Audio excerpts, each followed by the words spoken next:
Imo অ্যাপসটি hack হয়েছে কিনা বা অন্য কোনো ডিভাইসে লগইন করা রয়েছে কিনা কিভাবে দেখবেন আজকের এই ভিডিওতে আমি আপনাদেরকে দেখিয়ে দিব।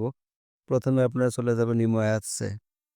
ইমো অ্যাপসে চলে আসার পরে উপরে দেখতে পাচ্ছেন ইমোর কিন্তু প্রোফাইল রয়েছে এখানে। এই প্রোফাইলের উপর ক্লিক করে দিবেন। প্রোফাইলের উপরে ক্লিক করে দেওয়ার পরে এখানে কিন্তু অনেকগুলো সেটিং চলে আসছে। তো এখানে আপনারা যেটা করবেন দেখতে পাচ্ছেন সিকিউরিটি অ্যান্ড প্রাইভেসি নামের একটা অপশন রয়েছে।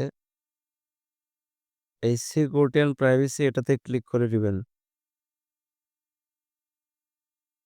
সিকিউরিটি অ্যান্ড প্রাইভেসি ক্লিক করবেন। ক্লিক করার পর এখানে দেখতে পাচ্ছেন ম্যানেজ ডিভাইস নামের একটা অপশন রয়েছে। ম্যানেজ ডিভাইস এটাতে ক্লিক করে দিবেন। ম্যানেজ ডিভাইসে ক্লিক করে দেওয়ার পরে এখানে দেখতে পাচ্ছেন আমার শুধু অন ডিভাইসে কিন্তু আমার ইমোটা লগইন করা রয়েছে। তো অন্য কোনো ডিভাইসে যদি লগইন করা থাকতো তাহলে কিন্তু আপনারা এখান থেকে দেখতে পারতেন যে অন্য কোনো ডিভাইসে লগইন করা রয়েছে কিনা। এরকম নতুন, নতুন ভিডিও পেতে আমার ফেসবুক পেজটিকে অবশ্যই ফলো দিয়ে রাখবেন এবং যারা আমার ইউটিউব থেকে দেখছেন অবশ্যই সাবস্ক্রাইব করে সাথে থাকবেন। ধন্যবাদ সবাইকে।